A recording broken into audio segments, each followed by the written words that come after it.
মিজান মিয়ার ভাতের হোটেল, গরিব লোকের আস্থা, খাবারের মান খুবই ভালো, দামেও খুব সস্তা। শুনলে তোমরা অবাক হবে ভাই, এত সস্তা দামে এমন খাবার এই শহরে নাই। পণ্যের দাম আকাশচুম্বী, দেখি আমরা চোখে। অল্প দামে খাবার খেয়ে খুশি কত লোকে। ভাত হলো আনলিমিটেড, নিজের হাতে নিবে। অবাক হলাম, ক্যাশ কাউন্টারে কোনো লোক নাই, নিজের হাতে দিবে। গরুর মাংস 100 টাকা, শুনে মাথা নষ্ট। মিজান মিয়া নিঃসন্দেহে মানবতার ফেরিওয়ালা, করছে কত কষ্ট। মিজান মিয়ার খবর ছড়িয়ে গেছে সারা দেশে। শখের বসে ধনী লোকেরা এই হোটেলে খাবার খেতে আসে। টাকা থাকলে যে সব হয় না, থাকতে হবে মন।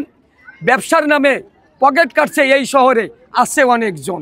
প্রিয় বন্ধুরা, এই যে দাঁড়িয়ে আছি আনচিন বাংলাদেশ, যিনি এই পেজটা চ্যানেলটা পরিচালনা করছে। দেশবাসীদের বলবো এই পেজের সাথে থাকবেন, ইনশাল্লাহ ভালো কিছু পাবেন। আমি মোহাম্মদ আজিজুর রহমান আজাদ আপনাদেরকে আবারও জানাই অনেক অনেক অভিনন্দন। ভালো থাকবেন। আসসালামু আলাইকুম ওয়া রাহমাতুল্লাহ।